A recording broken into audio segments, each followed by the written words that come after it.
बिस्मिल्लाहिर्रहमानिर्रहीम। अस्सलाम वालेकुम। सो स्टूडेंट्स, आज हम लोग पढ़ने वाले हैं हमारे पास स्टेट्स ऑफ मैटर लिक्विड। जैसा कि प्रीवियसली हमने पढ़ा था states of matter of the gases. So आज हम लेकर आए हैं कि स्टेट्स ऑफ मैटर किस तरीके से लिक्विड में एग्जिस्ट करती है। कंप्लीट चैप्टर को यहाँ पर हम क्रिस्टल क्लियर करने वाले हैं।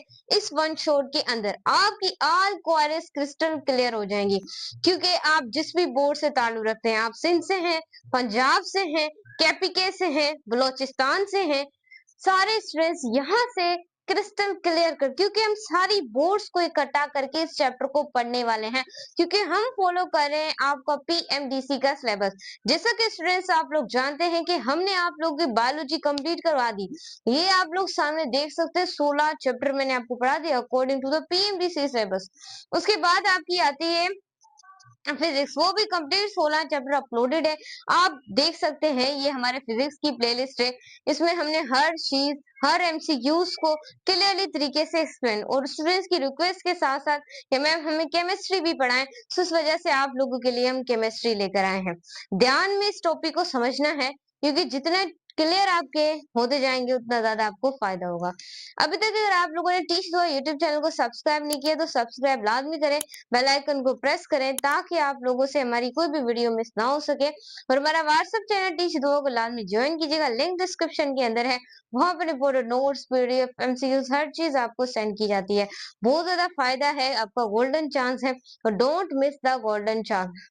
सो मैं सपोर्ट ज्यादा से ज्यादा आप लोगों ने करनी है, लिंक को शेयर करना है और सपोर्ट करनी है। इंस्टाग्राम टीच दुआ को फॉलो करें, फेसबुक दुआ ज़हरा, टिकटॉक दुआ ज़हरा, हर अकाउंट को आपने फॉलो कर देना। चले स्टार्ट करते हैं स्टूडेंट। जैसे आपको पता था जब हम गैसेस में पढ़े थे, तो तब भी हमने कॉन्सेप्चुअल तरीके से एमसीक्यूज किए थे और साथ साथ कॉन्सेप्ट को लेके चल रहे थे। यहाँ पर भी बिल्कुल हम वही तरीका अपनाने वाले हैं। सो सबसे पहले हम कुछ बच्चों लिक्विड्स की पॉइंट्स को यहाँ पर डिस्कस आउट करेंगे। लिक्विड्स की पॉइंट को कि भाई लिक्विड होता क्या है। बच्चों आपने देखा होगा कि जो लिक्विड है उसकी कोई फिक्स शेप नहीं है। देखें, ये एक आप लोगों को पता है कि ये एक मैंने क्या ड्रॉ किया है, बीकर ड्रॉ किया है, बीकर। अब ये जो बीकर है इसकी कोई आप लोग देख सकते हैं कि इसकी कोई फिक्स इसके अंदर अगर मैं वाटर मॉलिक्यूल में यहाँ पर ड्रॉ करूं, यहाँ पर वाटर मॉलिक्यूल, इसके अंदर क्या है, लिक्विड है इस बीकर के अंदर। सो इसका क्या एक तरह का फिक्स्ड वॉल्यूम है, लेकिन इसकी कोई फिक्स शेप नहीं है। वाटर की कोई फिक्स शेप होती ही नहीं है। सो पहली पॉइंट तो आप यही लिखेंगे कि लिक्विड नॉट फिक्स्ड शेप, इसकी कोई फिक्स शेप नहीं, बट एक डेफिनेट वॉल्यूम जरूर प्रेजेंट है। सो पहली पॉइंट यहाँ पर हम लिख सकते हैं कि लिक्विड जो है उसकी फिक्स शेप तो नहीं होती, लेकिन उसका डेफिनेट वॉल्यूम लाजमी होता है। मैं इसको मिटाऊं, फिर हम यहाँ पर पॉइंट को लिखते जाते हैं। सो टॉपिक को फील कीजिएगा। हाँ, अब क्या गया मार्कर भाई, तो कहाँ चला जाता है। सो यहाँ पर देखें, मैं निकालूं। अब ये जो लिक्विड है, पहला आप ये लिखेंगे कि जो लिक्विड है have not fixed shape, liquid की कोई फिक्स शेप नहीं होती, याद रखना है। बट डेफिनेट वॉल्यूम, उसका डेफिनेट वॉल्यूम जरूर होता है। फिक्स शेप नहीं होती, लेकिन डेफिनेट वॉल्यूम जरूर होता है। ये चीज आपने याद रखनी है। लिक्विड की फिक्स जो शेप है वो तो नहीं होती, लेकिन उसका डेफिनेट वॉल्यूम लाजमी होता है। सो ये चीज आपने क्या करनी है, क्रिस्टल क्लियर करनी है, क्रिस्टल क्लियर करनी है। सो स्टूडेंट्स आगे बढ़ते हैं, 2 मिनट। सो स्टूडेंट्स यहाँ पर आपने सेकेंड पॉइंट को देखना है कि जो लिक्विड के पार्टिकल्स होते हैं उनमें जो फासला होता है वो बहुत ज्यादा इंटरमीडिएट होता है, यानी कि दरमियान वाला फासला। जो लिक्विड के मॉलिक्यूल्स होते हैं उनमें जो डिस्टेंस होता है ना स्टूडेंट्स, वो क्या होता है, इंटरमीडिएट।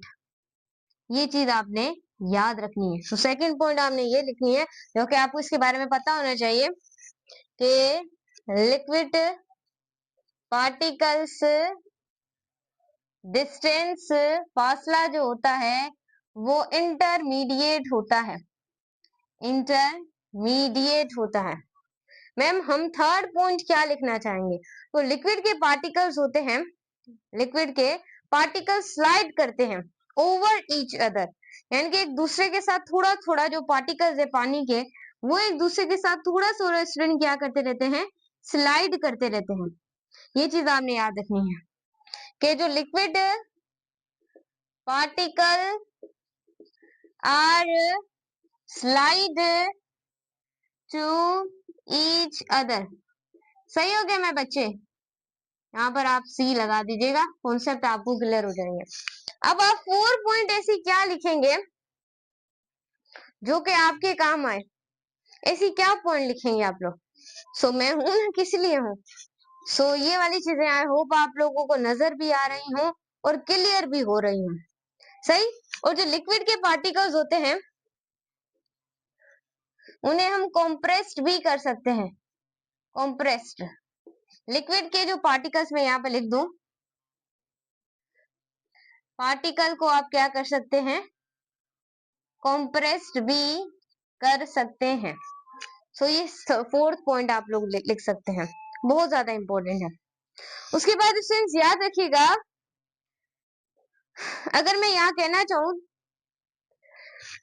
यहाँ पर लिक्विड के जो पार्टिकल्स होते हैं, लिक्विड पार्टिकल्स में वीक अट्रैक्टिव फोर्सेस होती हैं। क्या बोला मैंने मेरे बच्चे? Weak attractive forces. लिक्विड के पार्टिकल्स के अंदर कोई स्ट्रोंगर इंटरमॉलिक्यूलर फोर्सेस नहीं होती। ये देखें, वीक अट्रैक्टिव फोर्सेस होती हैं, स्ट्रॉन्ग अट्रैक्टिव फोर्सेस कभी भी नहीं होती। ये चीज याद रखिएगा।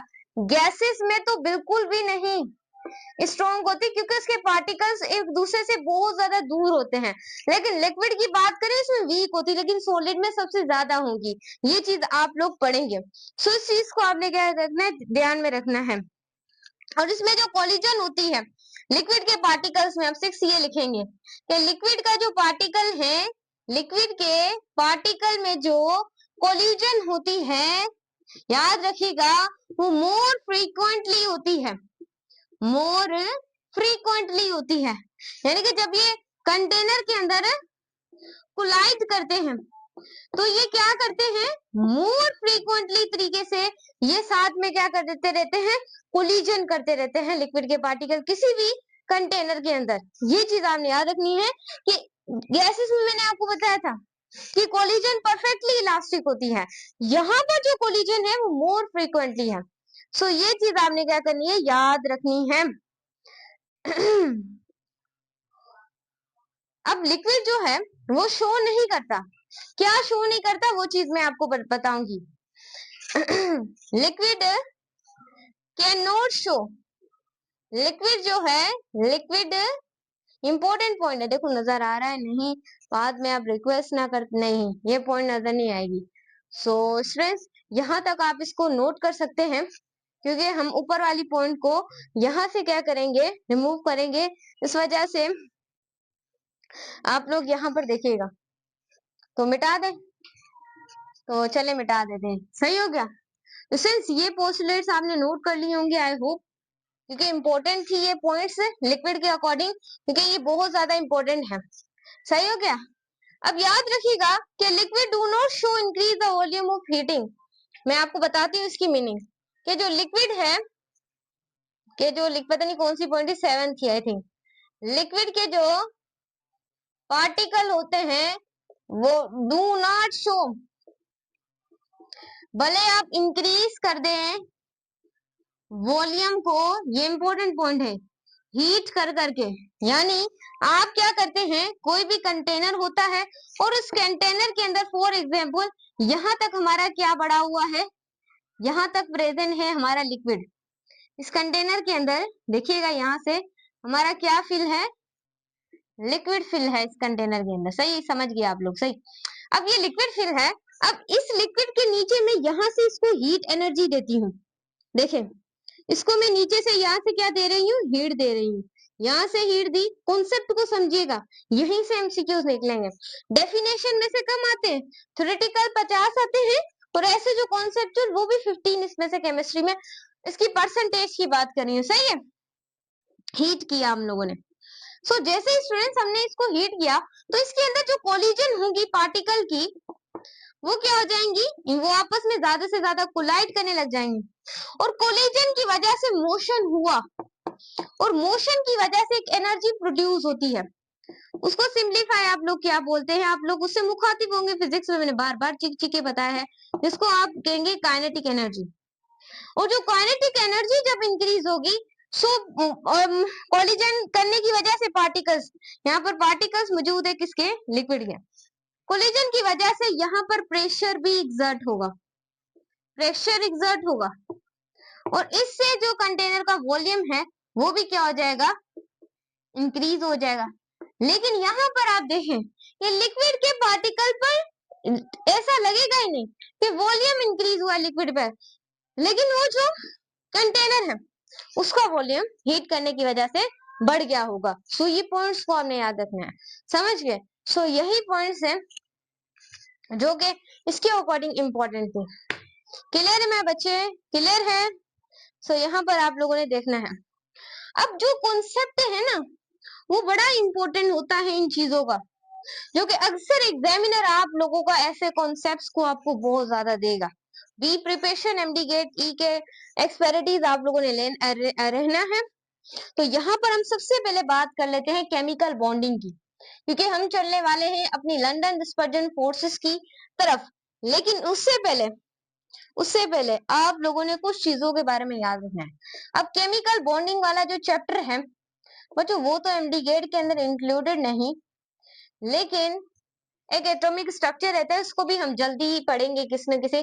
मैं बोला ये छोटे छोटे चैप्टर्स को पहले हम खत्म कर ले। हाँ, केमिकल बॉन्डिंग के अंदर हमारे पास दो चीजें आती हैं, इसको ध्यान में रखिएगा। एक आती है इंट्रा मोलिक्यूलर फोर्सेस, और एक आती है इंटर मोलिक्यूलर फोर्सेस। समझे या समझाऊं स्टूडेंट्स, समझे या समझाऊं? अब केमिकल बॉन्डिंग के अंदर आप लोगों के पास दो तरह की फोर्सेस होती है, एक इंट्रामॉलिक्यूलर फोर्सेस और दूसरा इंटरमॉलिक्यूलर फोर्सेस। इन दोनों के बीच में डिफरेंस आपको पता होना चाहिए, जो कि अक्सर स्टूडेंट्स को पता ही नहीं होता कि ये क्या है, ये कौन सी कहानी का नाम है और ये कौन सी कहानी का नाम है। ये चीज याद रखिएगा।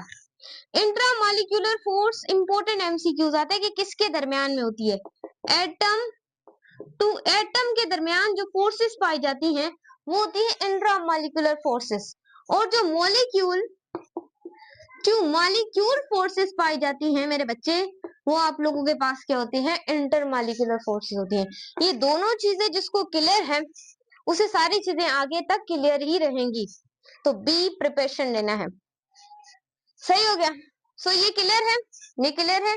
और बच्चों ये पाई जाती हैं आपके आयोनिक कंपाउंड्स में, आयोनिक बॉन्ड में, और पाई जाती हैं ये कोवलेंट बॉन्ड में।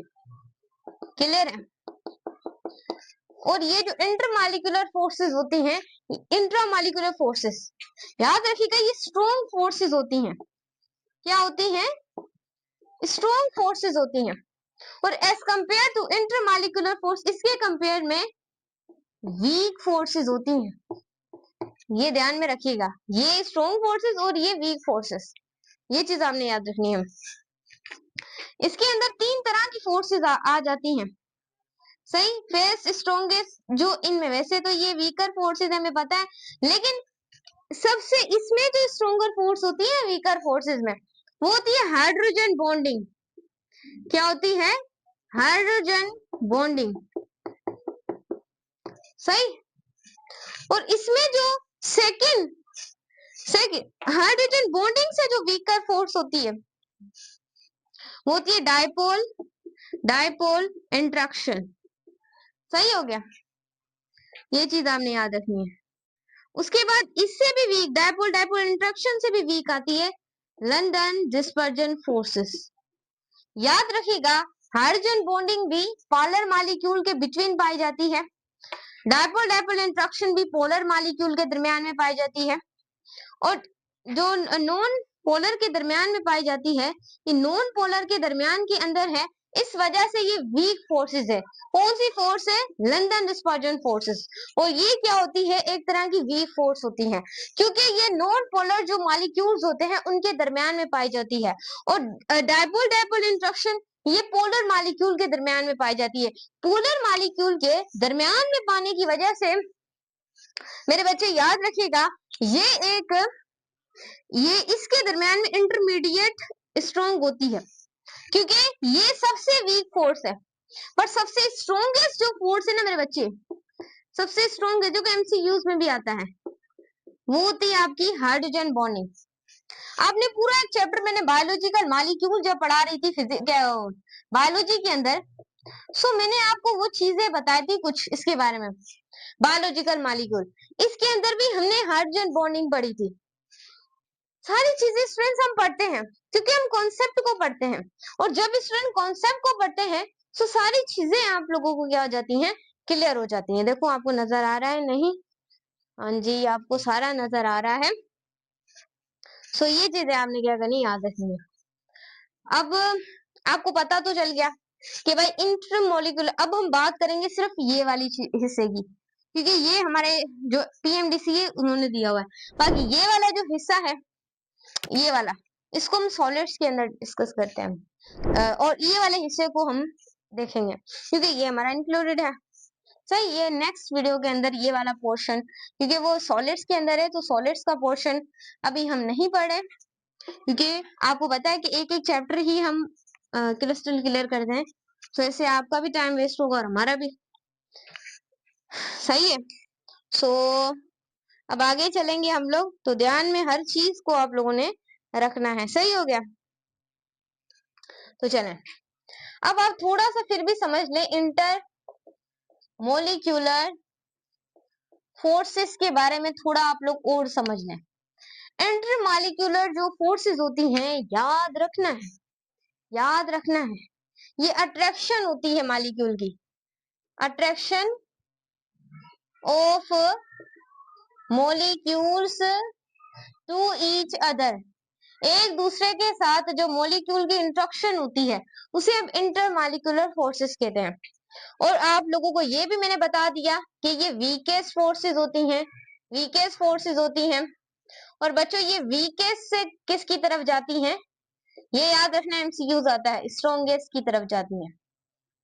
समझे या समझाऊं स्टूडेंट्स? तो यहाँ पर देखें, इंटरमॉलिक्यूलर फोर्सेस एक ऐसी फोर्सेस होती हैं जो कि नॉन पोलर मॉलिक्यूल के दरमियान में पाई जाती हैं। वो आपकी क्या है? याद रखिएगा, लंदन डिस्पर्जन फोर्सेस, जो कि नॉन पोलर के दरमियान पाई जाती है। लेकिन जो इंटरमॉलिक्यूलर फोर्सेस होती है, वो कोई भी दो मॉलिक्यूल्स है, इनके बीच की जो अट्रैक्शन है, इसे आप कहते हैं इंटरमॉलिक्यूलर फोर्सेस। ये चीज आपने याद रखनी है। उसके बाद ये वीकेस्ट फोर्सेस होती हैं, इंपॉर्टेंट पॉइंट। इसके अंदर स्टूडेंट हमने तीन तरह की फोर्सेस डिस्कस की हैं। एक जो इनमें से स्ट्रॉन्गर होती है, हाइड्रोजन बॉन्डिंग, हाइड्रोजन बॉन्डिंग। और एक हमने डिस्कस की है, मैम क्या ही डिस्कस किया हमने, dipole dipole movement, dipole dipole interaction भी आप लोग कह सकते हैं, इंट्रैक्शन। सही हो गया। उसके बाद नेक्स्ट आप लोगों के पास आता है, जिसे आप कहते हैं लंदन डिस्पर्जन फोर्सेस। सही है। सो ये फुल नेम्स भी मैंने लिख दिया। अब सबसे पहले हम पढ़ेंगे लंदन डिस्पर्जन फोर्सेस को, उसके बाद डायपोल डायपोल इंट्रैक्शन, फिर हाइड्रोजन बॉन्डिंग, क्योंकि ऐसे पढ़ाऊंगी तो आपको कॉन्सेप्ट्स क्लियर हो जाएंगे। सही हो गया? समझ रहे हैं ना? समझ रहे हैं या भी सिर्फ आप यहाँ पर ऐसे ही देख रहे हैं? बच्चों समझ रहे हैं ना? बताया करें यस मैम हम समझ गए हैं। सही, तो ये चीज आपने क्या करनी, याद रखनी। तो चले आगे चलते हैं। डायपोल नहीं, पहले लंदन डिस्पर्जन पढ़ लेते हैं। London dispersion forces.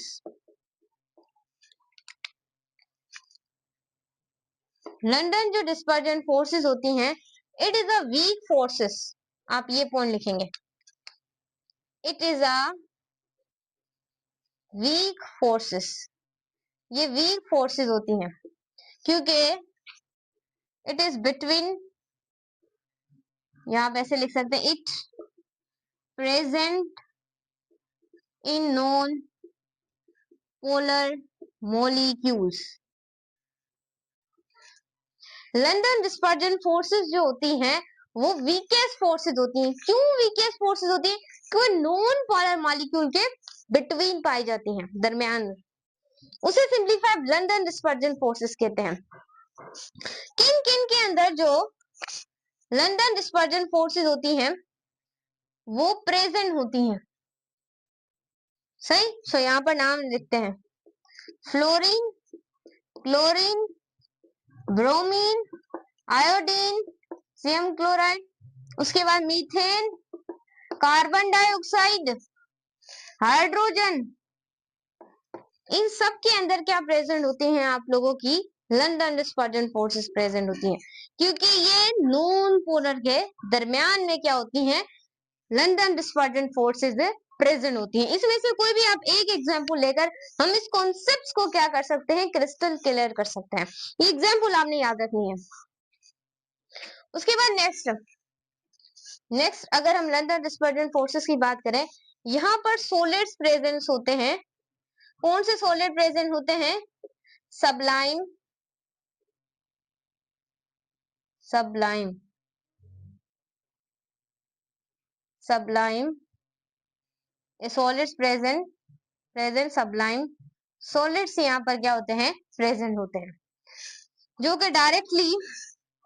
कि डायरेक्टली सॉलिड से गैसेस में स्टेट में चेंज हो जाए. उस प्रोसेस को मैंने आपको बताया था, सब्लिमेशन कहते हैं, जब मैं आपको प्रीवियसली ये सारे चैप्टर पढ़ा चुकी थी.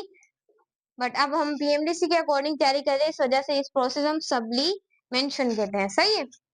सो ये चीज हमने याद रखनी है. क्लियर है. और बच्चों आप ये भी लिख सकते हैं इसके बारे में, it is a electrostatic force of attraction between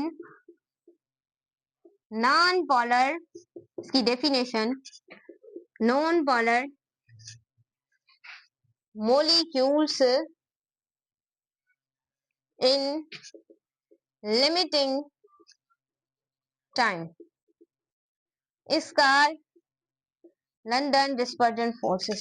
मेरे कहने का मतलब क्या? देखो आपको नजर आ रहा है? नहीं, यहाँ पर समझ लेंगे इतनी जगह पे.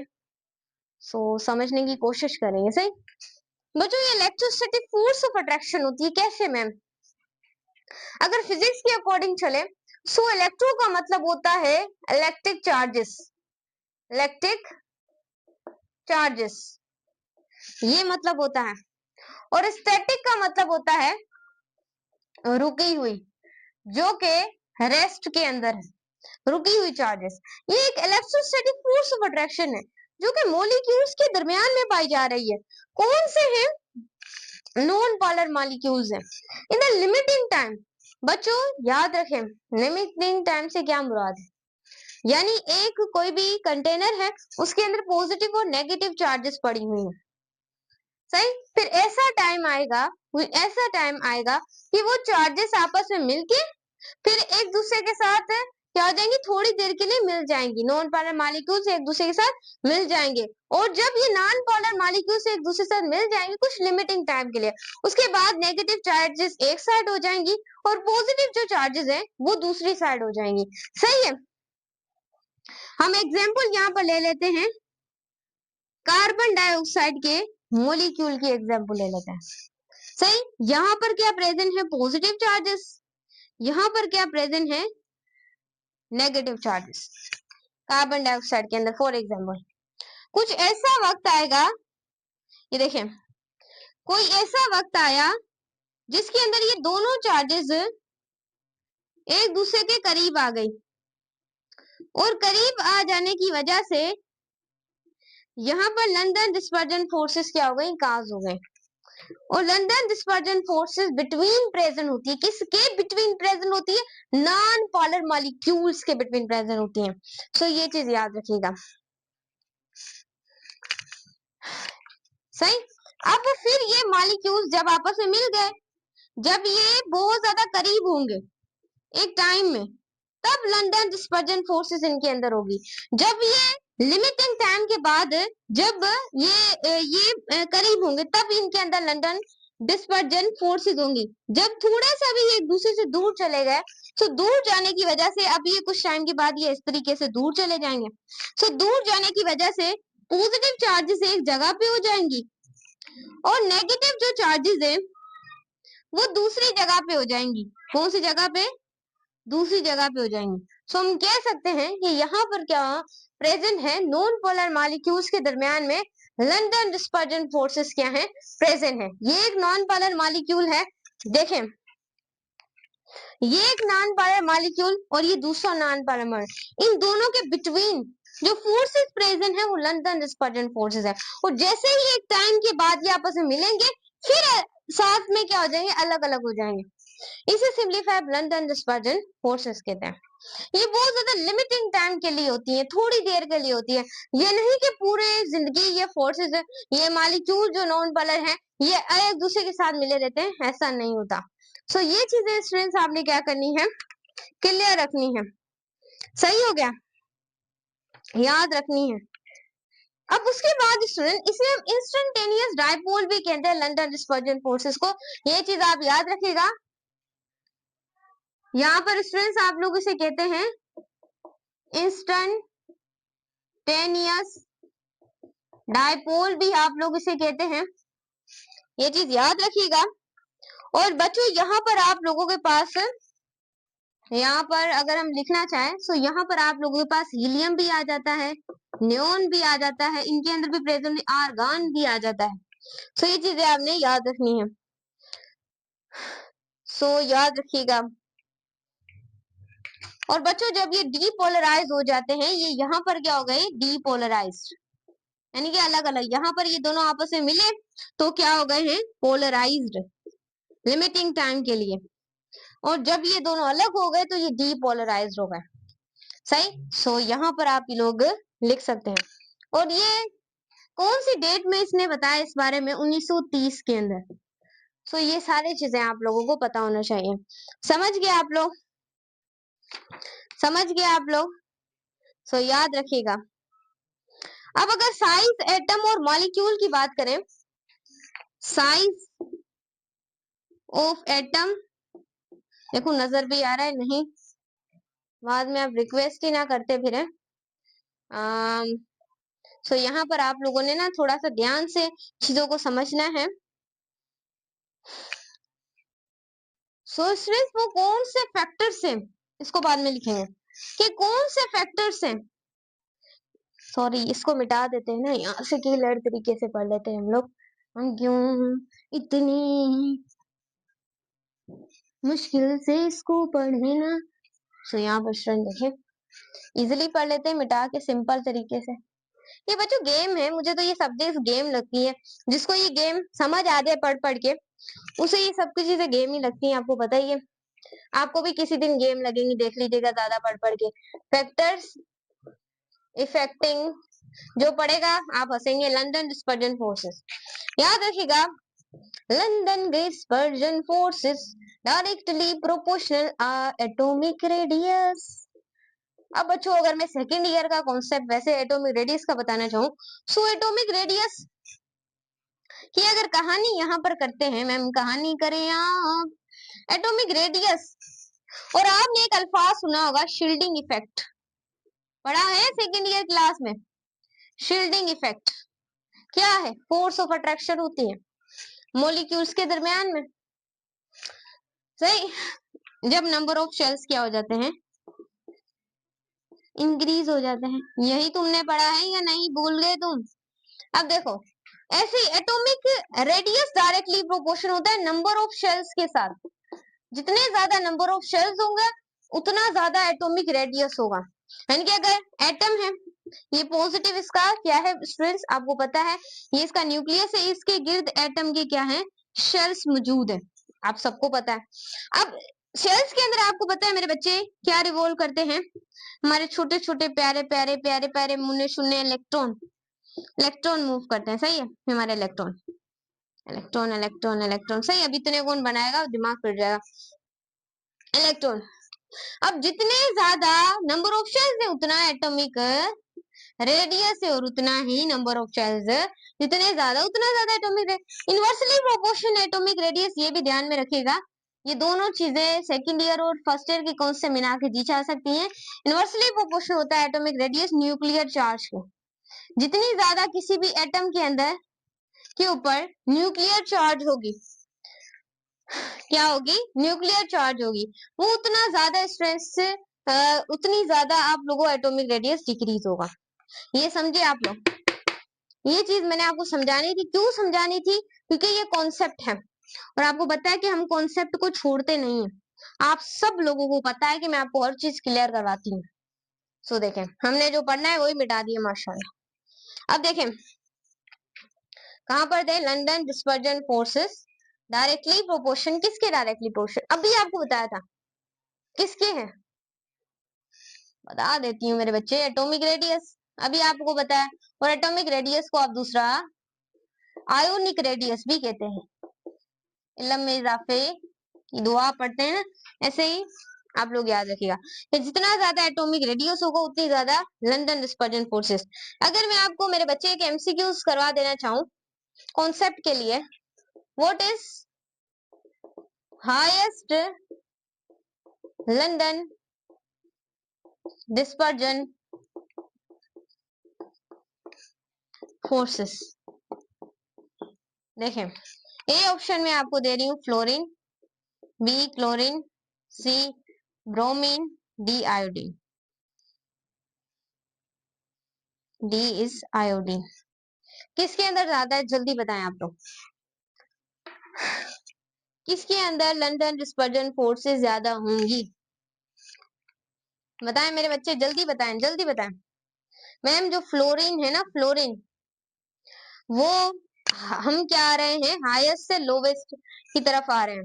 सो इस वजह से यहाँ पर क्या होंगी, यहाँ पर हाईएस्ट लंदन डिस्पर्जन फोर्सेस किसके अंदर होंगी वो आप लोगों को बताना है।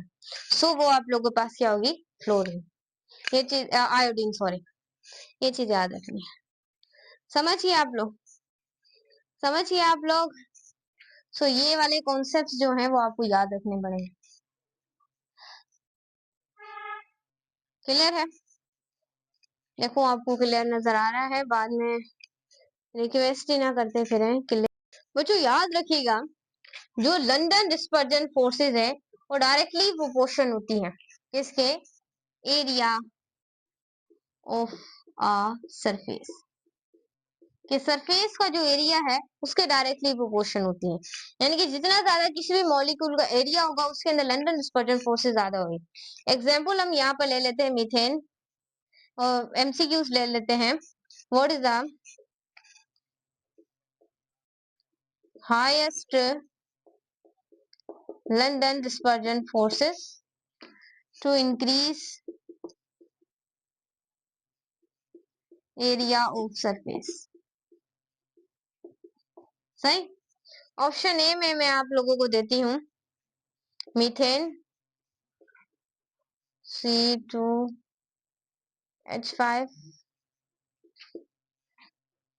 C2H6, ये दे देते हैं। सो यहाँ पर ये ले लेते हैं C2H6, C में ले लेते हैं C2, यहाँ पर ले लेते हैं C2H10 और डी में ले लेते हैं C2H14। सो जितना ज्यादा किसी भी एरिया होगा उसमें लंदन डिस्पर्जन फोर्सेस ज्यादा होंगी। सो यहाँ पर किसका एरिया ज्यादा है, तो आप बोलेंगे जितने नंबर ऑफ एटम्स इसके अंदर ज्यादा है। सो ये चीज आपने याद रखनी है, सही हो गया। सो ये कॉन्सेप्ट था आपका लंदन भाई साहब का, इसने इस चीज के बारे में आप लोगों को बताया कि भाई बताओ कि लंदन डिस्पर्जन फोर्सेस अक्सर में होती क्या है। तो क्लियर कर लिया ना हम लोगों ने। तो यहाँ पर आप लोगों ने देखते जाना है। मिटा ले इसको मैम, मिटा ले मैम, मिटा ले आप। तो चलिए मिटा दिया। बिस्मिल्लाहिर्रहमानिर्रहीम।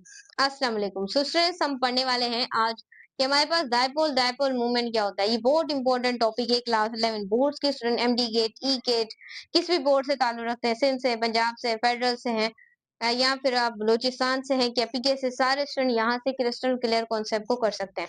अभी तक अगर आप लोगों ने टीच तो यूट्यूब चैनल को सब्सक्राइब नहीं किया तो सब्सक्राइब लाजमी करें, बेल आइकन को प्रेस करें ताकि आप लोगों से हमारी कोई भी वीडियो मिस ना हो सके। व्हाट्सएप चैनल टीच दो को लाजमी ज्वाइन कीजिएगा, वहां पर इंपॉर्टेंट नोट्स और पीडीएफ आप लोगों को मिलते रहते हैं। तो बेल आइकन को आपने लाजमी क्या करना है स्टूडेंट, प्रेस करना है। हमारे अदर अकाउंट पे फॉलो करना है, टिकटॉक दुआए ज़ारा, फेसबुक दुआए ज़ारा और इंस्टाग्राम टीच दो। तो चले स्टार्ट करते हैं। सो आज हम स्टूडेंट्स अब हम पढ़ने वाले हैं डायपोल फोर्सेस।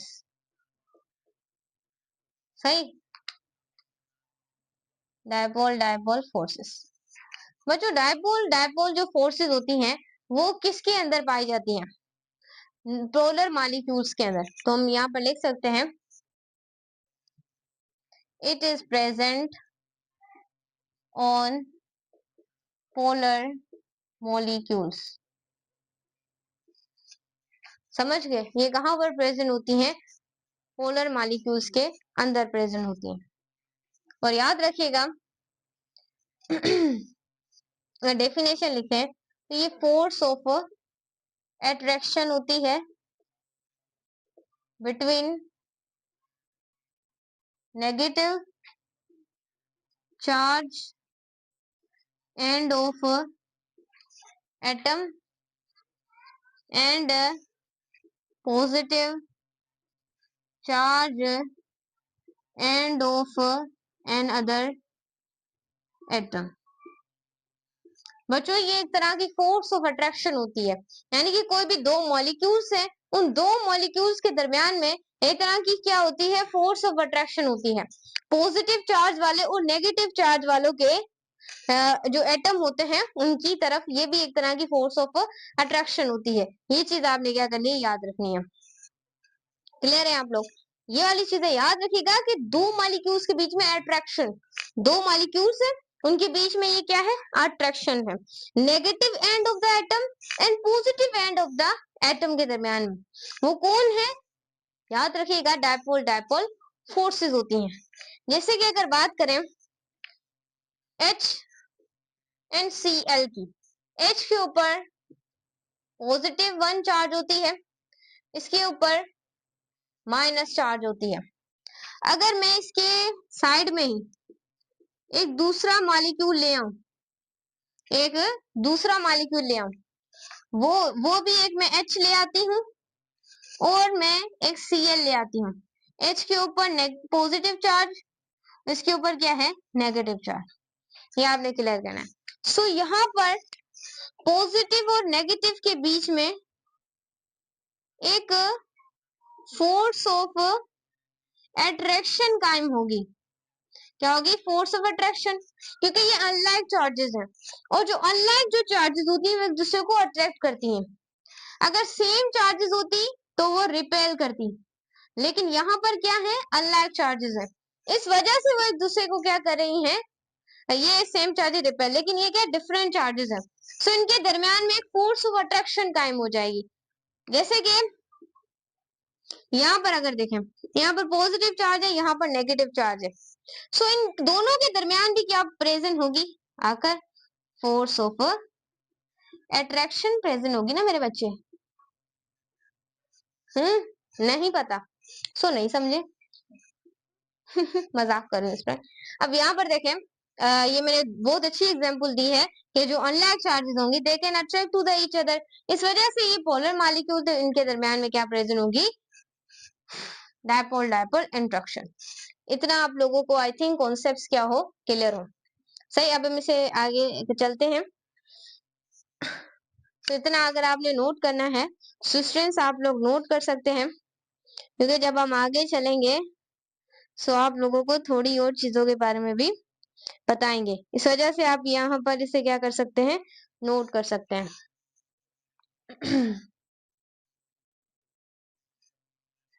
अब बच्चों कौन सा फैक्टर है जो कि डायपोल डायपोल इंटरेक्शन जो है उसको उसके ऊपर क्या करता है, इफेक्ट करता है। ये कौन सा फैक्टर है वो हमने पता लगाना है। तो पता लगाने के लिए हमें पढ़ना पड़ेगा, तो पढ़ना के लिए हमें थोड़ी एनर्जी चाहिए होगी। So factors affecting dipole dipole forces. So पहला फैक्टर आप लोगों के पास क्या होगा, पहला फैक्टर समझे। पहला फैक्टर क्या है, पहला फैक्टर ये है कि जो डायपोल डायपोल इंटरेक्शन है वो डायरेक्टली प्रोपोर्शनल है इलेक्ट्रोनेगेटिविटी के। इलेक्ट्रोनेगेटिविटी क्या होती है बच्चों, ये एबिलिटी होती है एटम की। आप डेफिनेशन यहाँ पर लिख लें कि अक्सर स्टूडेंट्स को इसका पता ही नहीं होता है, मैं लिखवा देती हूँ इलेक्ट्रोनेगेटिविटी कि आपको क्लियर हो जाए कि भाई ठीक है हम इलेक्ट्रोनेगेटिविटी की बात करेंगे। सो electronegativity ability to the atom to attract shared pair of electron, उसे सिंपलीफाई आप लोग क्या बोलते हैं, इलेक्ट्रोनेगेटिविटी। इलेक्ट्रोनेगेटिविटी एक तरह की एबिलिटी होती है एटम की ताकि वो शेयर्ड पेयर ऑफ इलेक्ट्रॉन को अपनी तरफ क्या कर सकते, अट्रैक्ट कर सके। तो ऐसी एबिलिटी को आप इलेक्ट्रोनेगेटिविटी कहते हैं। अब इलेक्ट्रोनेगेटिविटी सबसे ज्यादा होती है फ्लोरीन की, उससे जो हमारे पास कम होती है फ्लोरीन से ऑक्सीजन की। ऑक्सीजन से जिसकी कम होती है वो है नाइट्रोजन। आपने फोन करके इसको, इनके फोन इसकी ट्रिक है याद करने की, तो आपने याद रखना है। फ्लोरीन की होती है 4.0 इलेक्ट्रोनेगेटिविटी और सीजियम जिसकी सबसे कम होती है वो होती है 0.7।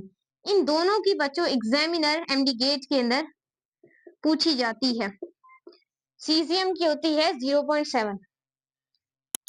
हाइड्रोजन की भी आप लोग देख लें जो पूछी जाती है वो होती है 2.1। सही सही बच्चों, ये मेरा स्टेन हिल गया, नहीं आपको आई थिंक क्लियर नजर आ रहा। जिसकी इलेक्ट्रोनेगेटिविटी ज्यादा होगी वो इलेक्ट्रॉन के जोड़े को, शेयर्ड पेयर्ड को अपनी तरफ ज्यादा खींचेगा, और जिसकी इलेक्ट्रोनेगेटिविटी कम होगी उससे वो इलेक्ट्रॉन को क्या कर लेगा, देखें जिसकी इलेक्ट्रोनेगेटिविटी ज्यादा वो इलेक्ट्रॉन को क्या कर लेगा, गेन करेगा, और जिसकी इलेक्ट्रोनेगेटिविटी कम वो उसे इलेक्ट्रॉन को क्या करना पड़ेगा, लॉस करना पड़ेगा। हाईली इलेक्ट्रोनेगेटिव वाला अपनी तरफ इलेक्ट्रॉन को खींच लेगा, हाईली इलेक्ट्रोनेगेटिव वाला अपनी तरफ उस इलेक्ट्रॉन को क्या करेगा, खींच लेगा। सो याद रखिएगा इलेक्ट्रोनेगेटिविटी एबिलिटी होती है एटम की ताकि वो शेयर्ड पेयर ऑफ इलेक्ट्रॉन को अपनी तरफ क्या कर सके, अट्रैक्ट कर सके, उसे ही तो आप इलेक्ट्रोनेगेटिविटी कहते हैं। और dipole dipole interaction directly proportional to the electronegativity. अब आपने बताना है, एक एमसीक्यूज है आप लोगों के लिए, दिमाग में जरा जोर देना है और एमसीक्यूज को आप लोगों ने क्या करना है, हल करना है। सही है मेरे बच्चे, तो ध्यान में आप लोगों ने रखना है। एमसीक्यूज है व्हाट इज द, ये आया भी हुआ है 2024 में, what the highest dipole dipole forces. Pass papers को लाजमी सॉल्व करें, अभी से सॉल्व करना शुरू कर दें। मीथेन, बी क्लोरीन, सी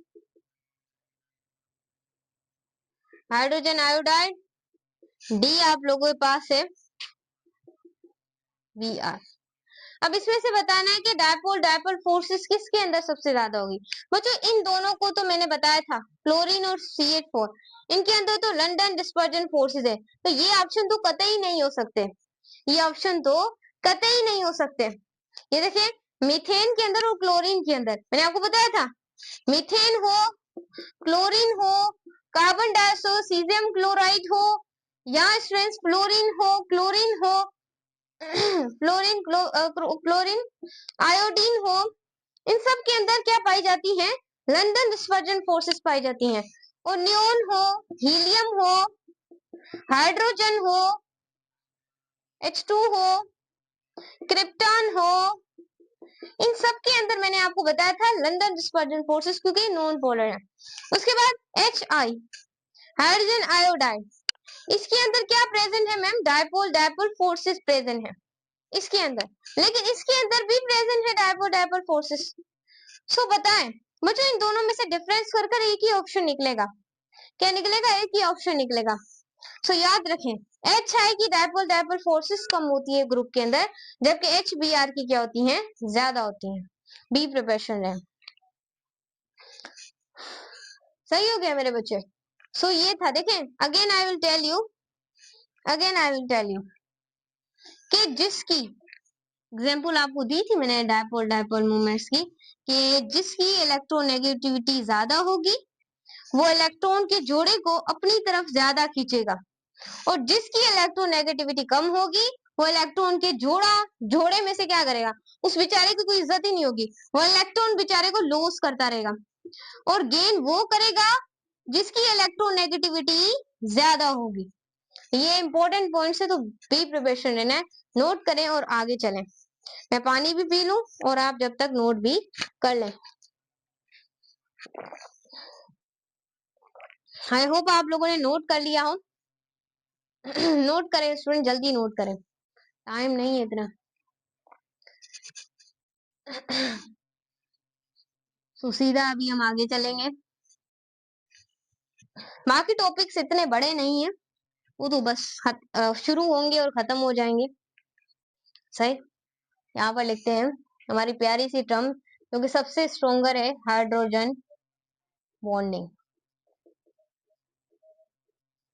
सही है, हमारी आ गई अब हाइड्रोजन बॉन्डिंग, ये करेगी सबकी तबाही। क्या ऐसे? देखते हैं। बिस्मिल्लाहिर्रहमानिर्रहीम, अस्सलाम वालेकुम स्टूडेंट्स, आज हम पढ़ने वाले हैं हाइड्रोजन बॉन्डिंग। क्लियरली तरीके से इसको क्लियरली एक्सप्लेन करेंगे।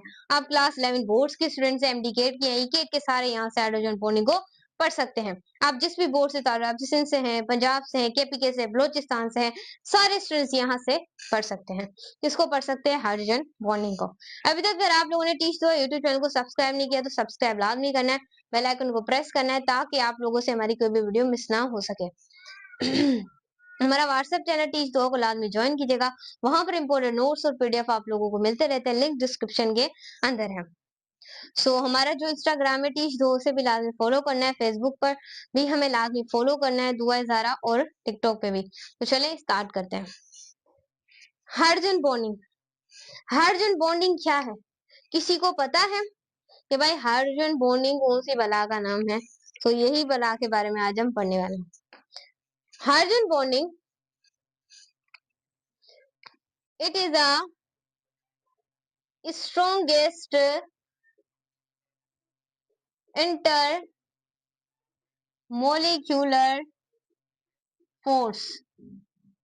Hydrogen bonding, it is donated by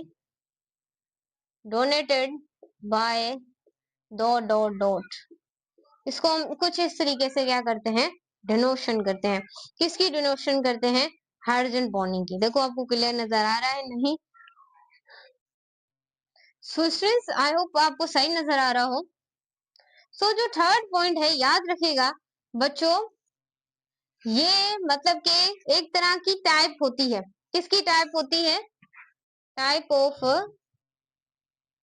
dipole dipole interaction. Interaction की एक हाईली क्लासिफाइड टाइप है। कौन टाइप है? Hydrogen bonding. बी क्लियर रहना है आप लोगों ने। सही, ये वाली चीजें भी आप लोगों को क्या होनी चाहिए? याद होनी चाहिए।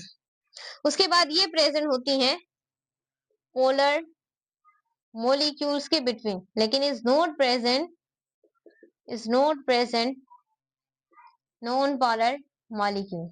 इनके अंदर ये फोर्सेस कभी भी प्रेजेंट नहीं होंगी। ये फोर्सेस कहाँ पर प्रेजेंट होंगी? ये फोर्सेस पोलर मॉलिक्यूल्स के दरमियान में प्रेजेंट होंगी। क्लियर है? इतना क्लियर है। अब बच्चों, अगर हम इसकी डेफिनेशन की बात करें, जो कि जिसके अंदर सारे कॉन्सेप्ट्स आपके क्लियर हो जाएंगे। देखो बच्चों, मुझे लगता है हाँ जी सही है। डेफिनेशन ये है कि it is a force of attraction. ये फोर्स ऑफ अट्रैक्शन होती है between one molecule to highly electronegative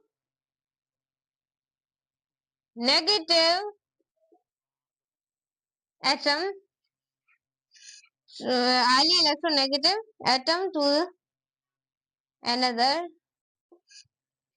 atom। यानी कि ये भी एक फोर्स ऑफ अट्रैक्शन ही होती है। जैसे कि हमने लंदन लंदन डिस्पर्जन फोर्सेस में पढ़ा था, जैसे कि हमने डायपोल डायपोल इंट्रैक्शन में पढ़ा था। ये दोनों फोर्सेस हम लोगों ने पढ़ी थी। इन दोनों फोर्सेस के अंदर हमने पढ़ा था कि ये तो प्रेजेंट होती है नॉन पोलर के दरमियान में और ये प्रेजेंट होती है पोलर के दरमियान में। ये चीजें हम पढ़े थे। सो ये हाईली इलेक्ट्रोनेगेटिव मतलब के एटम के दरमियान में ये वाली जो फोर्सेस होती हैं ये प्रेजेंट होती हैं। हाइड्रोजन बॉन्डिंग, जैसे कि highly electronegative atom fluorine oxygen nitrogen, phone करके आप लोग इसे याद कर सकते हैं। जैसे कि H2 हो गया। उसके बाद नेक्स्ट आप ले सकते हैं यहाँ पर HF HF ले सकते हैं, NH3 ले सकते हैं। सो इनके अंदर जो होते हैं वो सबसे ज्यादा जो होती है वो हाइड्रोजन बॉन्डिंग प्रेजेंट होती है। सबसे ज्यादा जो हाइड्रोजन बॉन्डिंग प्रेजेंट होती है, एमसीक्यूज भी आता है, वाटर के अंदर प्रेजेंट होती है, HF के अंदर प्रेजेंट, क्योंकि HF के अंदर हाईली इलेक्ट्रोनेगेटिव एटम आ गया जो क्या है फ्लोरीन, जिसकी इलेक्ट्रोनेगेटिविटी कितनी होती है 4.0। हाइड्रोजन की कितनी होती है 2.1। सो बच्चों याद रखिएगा कि फ्लोरीन की इलेक्ट्रोनेगेटिविटी ज्यादा है तो वो इलेक्ट्रॉन के पेयर को अपनी तरफ ज्यादा खींचेगा और इससे एक इलेक्ट्रॉन ले लेगा, इलेक्ट्रॉन्स ले लेगा। और ऐसे यहाँ पर जो हाइड्रोजन है उसकी तो 2.1 ही है, लेकिन यहाँ 2 हाइड्रोजन है। और ऑक्सीजन की आप लोग मुझे देख के बताइएगा। और NH3 की भी क्या होती है इलेक्ट्रोनेगेटिविटी ज्यादा, क्योंकि हाईली इलेक्ट्रोनेगेटिव एटम है फ्लोरीन ऑक्सीजन नाइट्रोजन, जिनके भी अंदर इनका थोड़ा सा भी किसी एटम के अंदर करेक्टर आ जाए तो वो हाईली इलेक्ट्रोनेगेटिव हो जाते हैं। तो सबसे ज्यादा फ्लोरीन, उसके बाद ऑक्सीजन, उसके बाद क्या होती है नाइट्रोजन की होती है। सो ये वाली चीज आपने याद रखनी है। बी प्रिपरेशन रहना, सही हो गया।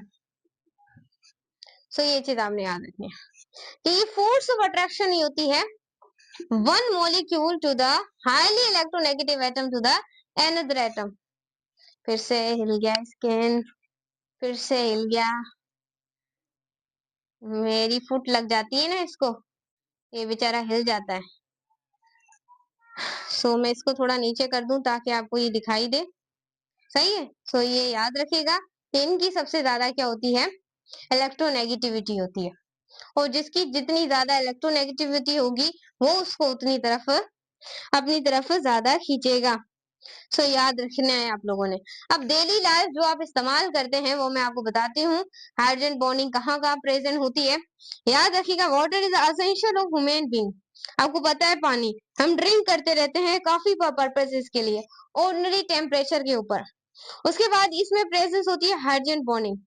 डीऑक्सीराइबो डीएनए जो है वो भी फंक्शन करता है लाइफ में, क्योंकि डीएनए की जो चेन्स होती हैं, ये देखें ये डीएनए है। अब इस डीएनए की जो चेन्स होती हैं उन चेन्स में भी क्या प्रेजेंट, ये आपको रंग्स जो दिख रहे हैं चेन्स और जो रंग्स है, ये डीएनए के क्या होते हैं रंग्स होते हैं। रंग्स और जो डीएनए की चेन है वहां पर भी प्रेजेंट होती है हाइड्रोजन बॉन्डिंग। ये चीज आपने याद रखनी है।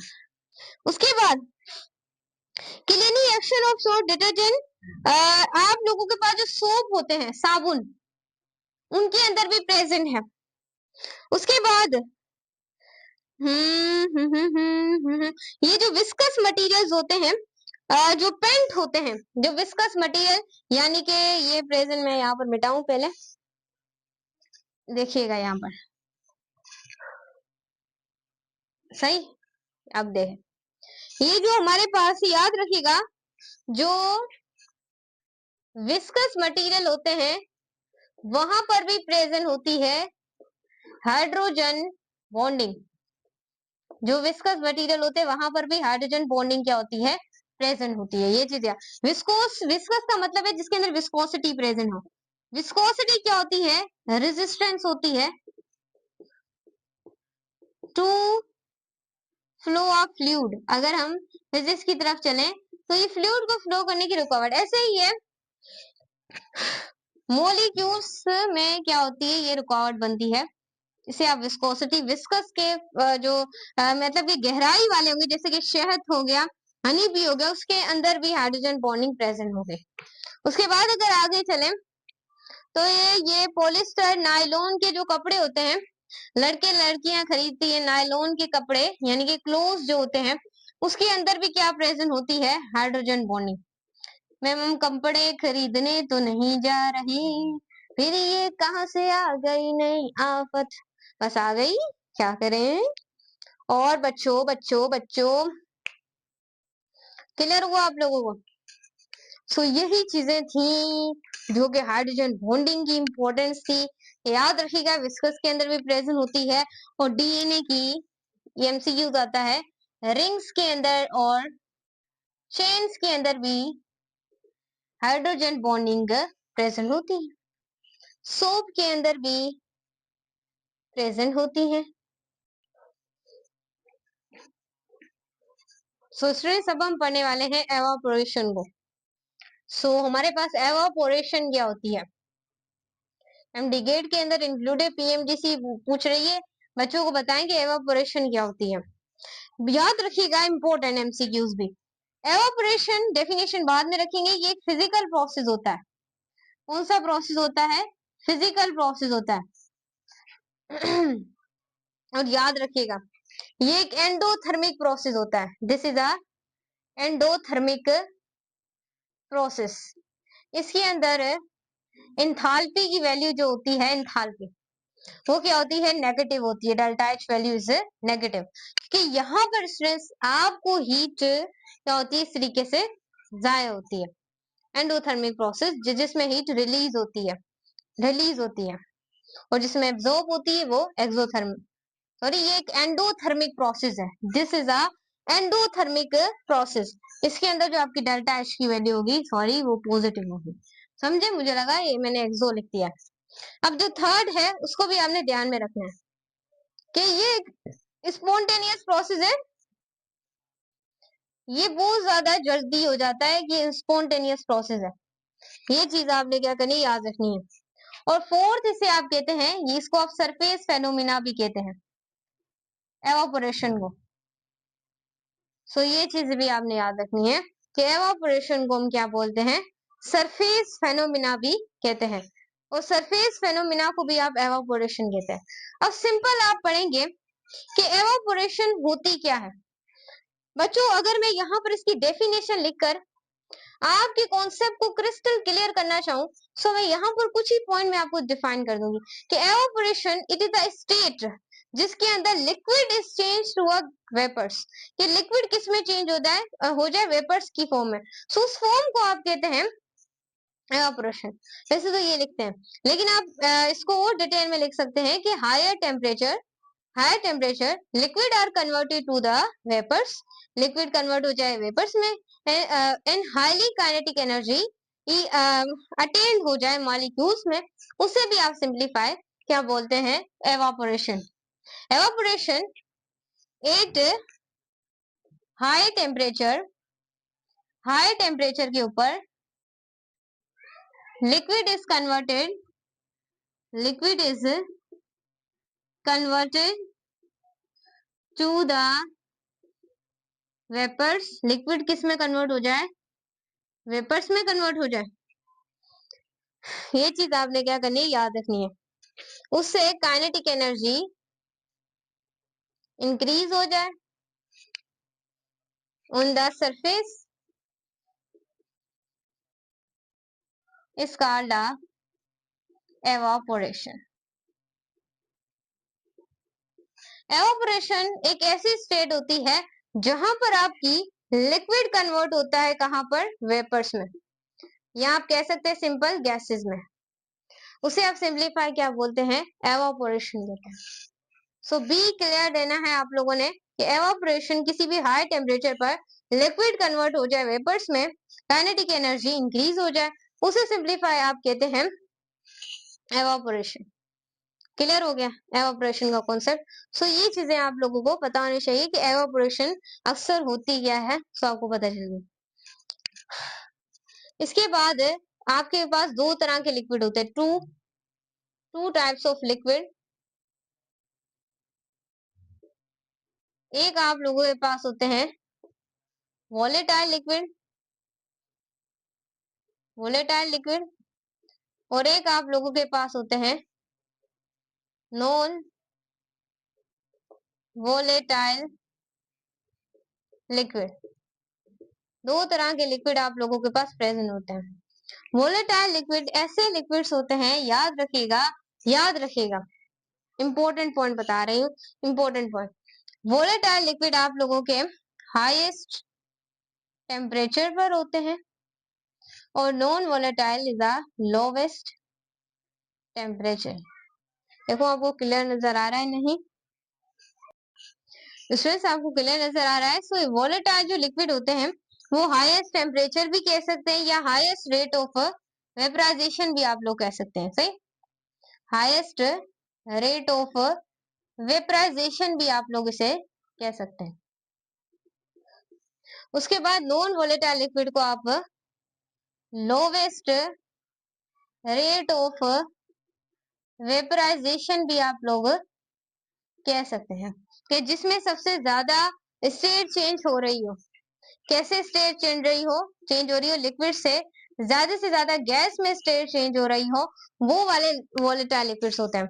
और नॉन वोलेटाइल जिसमें लोवेस्ट रेट ऑफ वेपराइजेशन, यानी कि कम लिक्विड किस में चेंज हो जाए, गैस में चेंज हो जाए, तो this is called non volatile liquids. Clear है? इतना क्लियर है तो तुम्हें सब क्लियर है, इतना क्लियर है तो भाई तुम्हें सब क्लियर है। अब तुमने सिर्फ पढ़ने हैं फैक्टर्स जो इफेक्ट करते हैं वेपराइजेशन पर, सॉरी एवापोरेशन पर। बार बार वेपराइजेशन निकल रहा है, सो एवापोरेशन है। सही, बार बार वेपर्स का वर्ड सुन रही हूँ ना, बार बार पढ़ा रही हूँ आप लोगों को, सो मेरे माइंड में सिर्फ वही कहानी चल रही है फिलहाल। सही है, तो सपोर्ट कीजिएगा। अब जो फैक्टर्स हैं जो इफेक्ट करते हैं, इसको मैंने बच्चे एवापोरेशन को उसे थोड़ा सा हम देख लेते हैं। यहाँ पर पहला जो फैक्टर होता है जो कि इफेक्ट करता है वो होता है evaporation is directly proportion to the temperature. ये मैंने ऐसे क्यों लिखा, क्योंकि ये कोई भी बीकर है और इस बीकर का जितना ज्यादा मैं यहाँ पर इसको हीट दूंगी, सो हीट देने के इसका टेम्परेचर जितनी ज्यादा हीट दूंगी, इसके अंदर जो मॉलिक्यूल्स होंगे वो इतनी तेजी से क्या करेंगे, कोलाइड करेंगे। और जितनी तेजी से मॉलिक्यूल्स कोलाइड करेंगे उतना ज्यादा जो लिक्विड है वो किस में चेंज होगा, गैसेस और वेपर्स की स्टेज में चेंज होगा। जैसे कि आप ये पानी का कोई भी देगड़ा रखते हैं यहाँ देगड़ा रखते हैं, कोई भी चीज रखते हैं, कढ़ाई रखते हैं, जो भी रखते हैं, उसके अंदर क्या रखते हैं स्टूडेंट, पानी रखते हैं और नीचे से आप उसे क्या दे देते हैं, हीट दे देते हैं। तो हीट देने से आप लोग देखेंगे, यहाँ पर देखें ना, हीट देने से, ये देखें जैसे स्ट्रेंथ आप लोग उसे देते हैं तो लिक्विड ज्यादा से ज्यादा वेपर्स में, गैसेस में इस तरीके से स्टेट्स निकल रही होती हैं, वो चेंज हो रहा होता है। ऐसे जितना ज्यादा टेम्परेचर होगा उतनी ही ज्यादा आपकी एवापोरेशन होगी। केमिस्ट्री बच्चों ये भी कॉन्सेप्ट ही है एक तरह का, बस ये कि सेकेंड ईयर की कॉन्सेप्चुअल है, एवापोरेशन भी होगा। अब जो एवापोरेशन है याद रखिएगा, एवापोरेशन ये इनवर्सली प्रोपोर्शन होती है इंटरमॉलिक्यूलर फोर्सेस के। जितनी ज्यादा इंटरमॉलिक्यूलर फोर्सेस होगी एवापोरेशन उतनी कम होगी, और जितनी ज्यादा होगी एवापोरेशन, और जितनी कम होगी उतनी एवापोरेशन ज्यादा होगी। थर्ड नंबर पे evaporation is directly proportion to the surface area. Evaporation directly proportion किसकी होती है, सरफेस एरिया की होती है। जितना ज्यादा सरफेस एरिया होगा उतनी ज्यादा आपकी क्या होगी, एवापोरेशन होगी। ओरेशन, सही, ये चीज आपने याद रखनी है। सो आप लोग ये चीजें समझ गए हैं, आई होप ये अंडरस्टैंड भी आपको हो गई है। सो आप इसे नोट कर लें, क्योंकि अब हम चलेंगे स्टूडेंट्स आगे, आगे की तरफ चलेंगे। सो स्टूडेंट्स यहाँ पर आप लोग देखिएगा, अब हम पढ़ने वाले हैं वेपर प्रेशर के बारे में। वेपर प्रेशर क्या होता है? वेपर प्रेशर एक ऐसा प्रेशर होता है जहां पर हम प्रेशर को एक्सर्ट करें, प्रेशर को एक्सर्ट करें, याद रखिएगा वहां पर आप लोगों की एवापोरेशन, एवापोरेशन जो है वो इक्वल हो जाए, किसके इक्वल हो जाए? कंडेंसेशन के। उसे सिंपलीफाई आप लोग क्या बोलते हैं? Vapour pressure. यानी कि pressure exerted, pressure exerted on container, किसी भी कंटेनर के ऊपर प्रेशर एक्सर्ट हो और वहां पर आपकी एवापोरेशन, याद रखिएगा, इज इक्वल्स टू हो जाए, किसके इक्वल्स हो जाए मैम? किसके इक्वल्स हो जाए? यानी कि एवापोरेशन। सो यहाँ पर स्टूडेंट देखिएगा एवापोरेशन क्या होता है? इक्वल होता है, किसके इक्वल्स होता है? यहाँ पर गौर से देखिएगा, एवापोरेशन इक्वल्स होता है कंडेंसेशन के। उसे सिंपलीफाई हम लोग क्या बोलते हैं? वेपर प्रेशर कहते हैं। क्या बोलते हैं? Vapour pressure. वेपर प्रेशर क्या होता है? जब प्रेशर एक्सर्ट हो, कोई भी कंटेनर हो उसके अंदर प्रेशर क्या हो? एक्सर्ट हो, और प्रेशर को जैसे ही हम एक्सर्ट करें तो वहां पर जो आपकी एवापोरेशन है वो बराबर हो जाए किसके? कंडेंसेशन के। This is called the vapour pressure. This is how what the vapour pressure. Vapour pressure एक ऐसा प्रेशर होता है जब कोई भी प्रेशर एक्सर्ट हो, वहां पर एवापोरेशन इक्वल हो जाए कंडेंसेशन के, उसे आप वेपर प्रेशर कहते हैं। क्या बात मैम की आपने, क्या बात की आपने। सो यहाँ पर देखें, अब कौन से जो फैक्टर्स हैं वो इफेक्ट करते हैं किसको? वेपर प्रेशर को। The vapour pressure. So first आप लोग देखें कि जो वेपर प्रेशर है वो डायरेक्टली प्रोपोर्शन होता है, किसके डायरेक्टली प्रोपोर्शन होता है? टेम्परेचर के। कि जितना ज्यादा आप टेम्परेचर बढ़ाएंगे उतना ज्यादा वेपर प्रेशर इंक्रीज होगा। Vapour pressure inversely proportion to the inter molecular forces. कि जितना ज्यादा आपके इंटरमोलिकुलर फोर्सेस होंगी उतना कम वेपर प्रेशर होगा, और जितनी ज्यादा हो जाएगी, एमसीक्यूज बहुत घुमा फिरा के दिए जाएंगे। सो याद रखिएगा, जैसे ही ये कॉन्सेप्ट्स हमारे कंप्लीट हो जाएंगे सो हम लास्ट में आप लोगों के लिए एमसीक्यूज की सीरीज चलाएंगे, लेकिन उससे पहले मैं आपको फ्री में पढ़ा रही हूँ, कोई पैसे नहीं है। मुझे पता है कुछ बच्चे फोर्स कर सकते हैं, कुछ नहीं, उन्हें हाईली नॉलेज चाहिए ताकि वो सीट को गेन आउट कर सके। उसके लिए स्टूडेंट मैं फ्री में पढ़ा रही हूँ, तो मुझे सपोर्ट लाजमी कर सकते हैं। सब्सक्राइब लाजमी आप लोग करें, लाइक शेयर सपोर्ट बहुत ज्यादा करें, सही। भले हमारे जितने भी फिर सब्सक्राइबर्स हो जाए, आपको हम ऐसे ही जो आने वाली जनरेशन है उसको हम फ्री में ही पढ़ाते रहेंगे, सही। सो ये चीज आपने याद रखिएगा। क्लियर है? क्लियर है आप लोगों को? सो ये चीज आपने याद रखनी है। अब आपने थोड़ा सा बॉइलिंग पॉइंट को हम देख लेते हैं, और थोड़ा सा हम यहाँ पर देख लेते हैं हम लोग। मैम किसको देख लेते हैं? Ma'am ma'am anomalous behaviour of water, उसके बाद पीएमडीसी कंप्लीट। अब है हमारे पास बॉइलिंग पॉइंट। बॉइलिंग पॉइंट, अब बॉइलिंग पॉइंट क्या होता है मेरे student? Boiling point, boiling point एक ऐसा पॉइंट होता है, स्टूडेंट्स याद रखिएगा, मेरे बच्चे याद रखिएगा, बॉइलिंग पॉइंट एक ऐसा पॉइंट होता है जहां पर इट इज अ पॉइंट जहां पर, याद रखिएगा, liquid is change to be a gases, जिसमें लिक्विड किस में चेंज हो जाए? गैसेस में चेंज हो जाए, उसे सिंपलीफाई आप कहते हैं boiling point of water. Clear है? सो ये चीज आपने याद रखनी है, और तो कुछ भी नहीं है। बॉइलिंग पॉइंट के अंदर हम लोग यहाँ पर देख भी लेते हैं। या आप इसको ऐसे भी लिखते हैं कि vapour pressure is equals to the atmospheric pressure, इसे भी सिंप्लीफाई आप कहते हैं बॉइलिंग पॉइंट। सही। सो ये चीज आपने क्या करनी है, याद रखनी है। सही है मेरे बच्चे। सो आपने ये चीज याद रखे, बहुत ज्यादा इम्पोर्टेंट है। अब आगे चलते हैं हम लोग। सर आगे हमारा टॉपिक है anomalous behaviour, behaviour of water, कि वाटर का एनामोलस बिहेवियर क्या है। अगर हम यहाँ पर नॉर्मल कंडीशन की बात करें, नॉर्मल कंडीशन में तो ऐसा होता है कि जब हीट होती है वो क्या होती है आप लोगों की, एक्सपेंड होती है। सही। और जो आपकी कूल वाली कंडीशन होती है वो वहां क्या होती है, कॉन्ट्रैक्ट होती है।